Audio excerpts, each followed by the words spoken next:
할머니, 이게 무슨 세금이에요? 2천만 원이나 나왔대요. 새벽 6시 할머니 휴대폰에 울리는 벨소리. 손주의 다급한 목소리에 눈을 비비고 전화를 받았습니다. 세금, 무슨 세금? 그 말을 듣고도 처음엔 이해하지 못했죠. 아니, 매달 보내준 돈이 왜 세금이 된다는 건지. 지난 3년 동안 손주 대학 보내고 자취방 생활비 보태주고 방학 때는 여행도 보내줬습니다. 누가 봐도 그냥 손주를 사랑한 마음이었죠. 그런데 그게 2천만 원 증여세로 돌아왔습니다. 손주 용돈 사랑의 표현일 뿐인데 왜 세금이 붙을까요? 국세청은 말합니다. 정기적으로 대가 없이 송금한 돈은 증여로 봅니다. 그렇게 매달 꼬박꼬박 보내온 계좌이체 내역은 더 이상 사랑의 흔적이 아니었습니다. 소명하지 않으면 과세합니다. 손주는 처음 듣는 증여세라는 말에 눈물까지 흘렸고, 할머니는 평생 모은 적금 통장을 꺼내들었습니다. 이렇게 될 줄 알았으면 그냥 학원비를 내가 직접 결제할 걸. 손주를 돕는 방법, 그게 세금 폭탄으로 돌아올 수도 있다는 걸 아셨나요? 지금부터 우리는 이 사연을 함께 따라가며 왜 이런 일이 벌어졌는지, 어떻게 하면 막을 수 있었는지, 그리고 앞으로 어떻게 해야 안전하게 손주를 도울 수 있는지 조목조목 짚어보려 합니다. 이건 단순한 세금 문제가 아닙니다. 가족 간 신뢰와 사랑, 그 언어를 어떻게 기록하느냐의 문제입니다. 그리고 그 기록 하나로 세금 폭탄은 막을 수 있었습니다.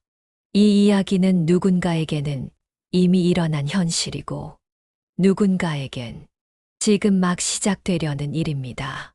지금 영상을 끝까지 보신다면 사랑하는 가족을 위한 세금 없는 송금법 분명하게 배워가실 수 있습니다. 정기적 송금이 왜 문제일까요? 그날 손주와 함께 세무서를 찾아간 할머니는 고개를 갸웃할 수밖에 없었습니다.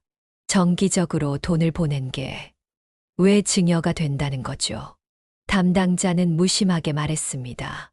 대가 없이 매달 일정 금액이 같은 사람에게 보내졌죠. 이건 증여 행위로 봅니다. 그 말이 끝나자마자 손주가 소리쳤습니다. 아니에요. 그건 용돈이었어요. 생활비였다고요. 담당자는 서류를 펼치며 차분히 설명합니다. 용돈이나 생활비라 해도 정기성이 있고 사용처 증빙이 없으면 원칙적으로 과세 대상입니다. 사랑의 돈도 증빙이 없으면 세금 대상이 됩니다. 정기성, 대가 없음, 수혜자의 사용 자율성. 이 세 가지가 동시에 확인되면 국세청은 증여로 간주합니다. 이게 바로 증여세법 제2조에서 정의된 직접 또는 간접적으로 타인에게 무상으로 재산을 이전하는 행위에 해당하죠. 더구나 손주가 아직 미성년자라면 소득이 없기 때문에 생활비든 교육비든 모두 부모 또는 조부모로부터 받은 것으로 간주됩니다. 그럼 이런 경우에도 무조건 세금이 붙는 걸까요? 꼭 그렇지는 않습니다. 교육비나 생활비는 비과세 항목입니다. 단, 전제가 있죠. 바로 그 돈이 실제 생활비 교육비로 사용되었다는 명확한 소명. 그리고 일정성이 아닌 필요한 시점에 일시 지급. 하지만 이 할머니는 매달 50만 원씩 4년 넘게 꾸준히 송금했습니다. 총액은 2,400만 원. 사용처 증빙은 없었고 입출금 계좌 내역은 온통 배달앱, 카페, 옷, 영화, 친구와의 여행. 이쯤 되면 국세청 입장도 이해는 됩니다. 사랑은 증거로 남지 않지만 세금은 증거 없으면 바로 부과됩니다. 결국 세무서는 말했습니다. 자진 신고하시면 가산세는 일부 면제됩니다. 납부하실 금액은 2천만 원입니다. 그 말에 할머니의 손이 떨렸습니다. 이게 내가 잘못한 건가요? 그냥 손주 도와준 건데. 조용히 눈을 감은 손주. 그 모습을 본 담당자는 작은 목소리로 한마디 더 남깁니다. 이런 사례 요즘 꽤 많습니다. 손주 지원과 증여의 경계는 무엇일까요? 아버지, 그건 그냥 지원이지 증여는 아니잖아요. 어느 60대 아버지는 그렇게 말하며 억울함을 토로했습니다.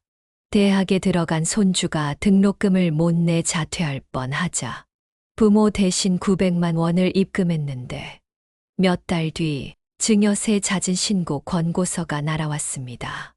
아니, 손주 교육비는 비과세 아니었어.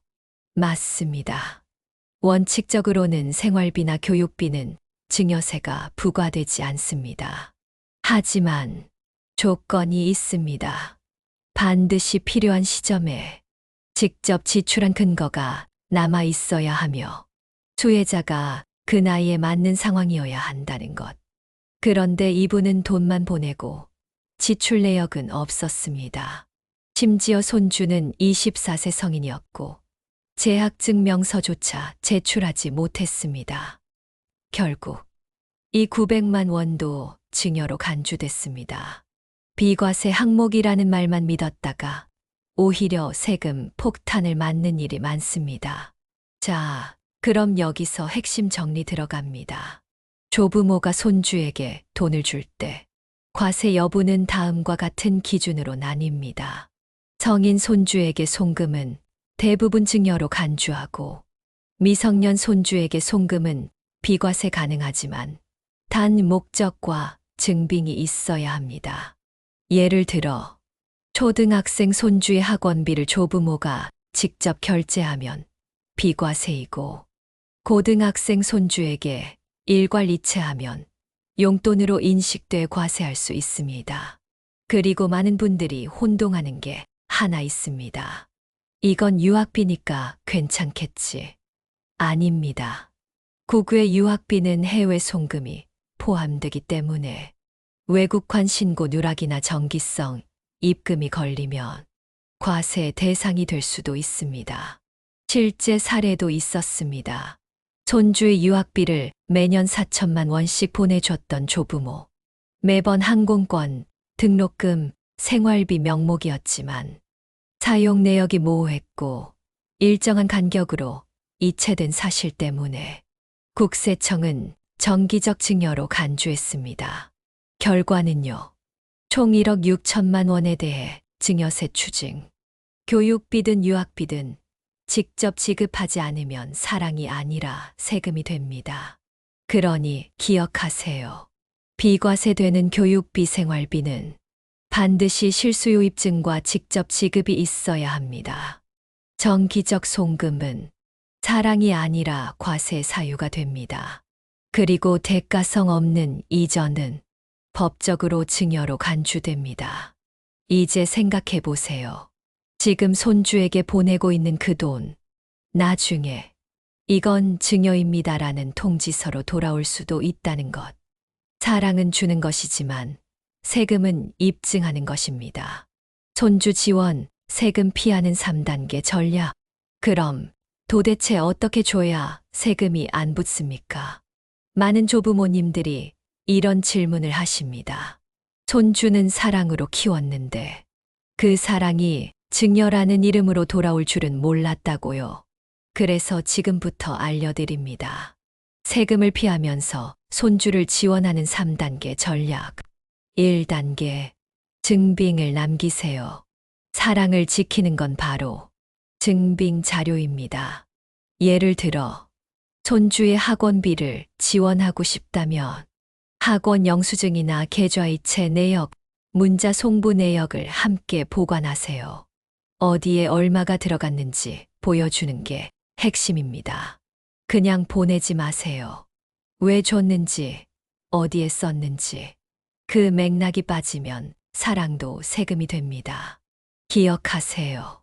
증빙 없는 지원은 국세청 눈에는 선물로 보입니다. 2단계 정기적 송금을 피하세요. 매월 50만 원, 매년 1천만 원, 이렇게 일정하게 들어가는 돈은 국세청 시스템의 패턴으로 잡힙니다. 실제로 매달 30만 원씩 용돈 보냈다는 이유로 10년 누적 송금액이 3천만 원에 달해 세금이 부과된 사례도 있습니다. 그러니 꼭 기억하세요. 필요할 때 필요한 만큼 입시철 학원비, 병원비, 교복값 등 시점 중심으로 단발성 지급을 하세요. 정기적 패턴은 피하고 실제 지출 시기에 맞춰 지급하면 세금 위험을 확 줄일 수 있습니다. 3단계 직접 결제가 가장 안전합니다. 돈을 보내는 것보다 본인이 직접 카드로 결제하거나 병원 학원에 직접 송금하는 방식이 가장 명확한 방법입니다. 왜냐고요? 이 돈이 손주에게 직접적으로 쓰였다는 객관적 증거가 되니까요. 학원에 직접 납부한 카드 내역, 병원 계좌로 입금된 이체증, 이런 자료들은 국세청에서 강하게 인정해주는 증빙입니다. 송금보다 결제가 낫고 결제보다 기록이 낫습니다. 그리고 한 가지 더, 10년간 5천만 원 증여 공제 알고 계셨나요? 성인 손주에게는 조부모가 10년간 최대 5천만 원까지 세금 없이 증여할 수 있습니다. 다만 이건 한도를 초과하지 않고 신고도 정확히 할 경우에만 해당됩니다. 그래서 전문가들은 이렇게 조언합니다. 정기적으로 큰 금액을 보내기보단 공제 한도 내에서 계획적으로 지원하라고요. 정리합니다. 1단계 반드시 증빙을 남기세요. 2단계 정기적 송금은 피하고 필요할 때 지급하세요. 3단계 직접 결제가 가장 확실합니다. 보너스 10년간 5천만 원 공제 활용하기. 사랑에는 조건이 없어도 세법에는 기준이 있습니다. 그 기준 안에서 내 마음도 내 손주의 미래도 지켜낼 수 있습니다. 사랑과 세금 사이 그 얇은 경계, 손주에게 보내는 용돈이 그저 작은 사랑의 표현이라고 생각하셨을 겁니다. 하지만 국세청은 그렇게 보지 않았습니다. 사랑은 마음에서 주어졌지만 세금은 증거에서 계산됩니다. 괜찮다고 생각했던 지원이 언젠가 통지서 한 장으로 돌아올 수도 있습니다. 억울하셨을 겁니다. 누구보다 아이들을 위해 쓴 돈인데 그게 왜 세금이 되는지 이해되지 않으셨을 겁니다. 하지만 이젠 아실 겁니다. 기록이 곧 사랑의 증거입니다. 감정만으로는 지킬 수 없던 것들, 이젠 기록과 계획으로 지켜야 합니다. 누군가를 돕는 일에는 마음만큼 지혜도 필요하다는 것. 오늘 함께 확인하셨지요. 이번 이야기 기억해 주세요. 정기적 송금은 피하고 필요할 때 필요한 만큼 직접 결제하고 기록은 꼼꼼히, 그리고 10년간 5천만 원의 공제는 알아두면 인생이 달라집니다. 다음 편 예고 드립니다. 다음 영상에서는 통장에 돈만 있어도 세금이 나옵니다. 라는 믿기 어려운 이야기로 돌아옵니다. 돈을 주지도 않았는데 왜 증여세가 나올까? 내 통장인데 왜 국세청이 과세를 하는 걸까?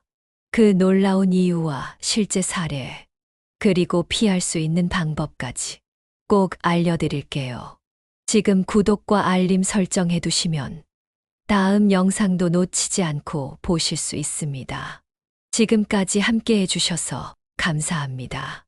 현명한 사랑, 지혜로운 선택을 응원합니다.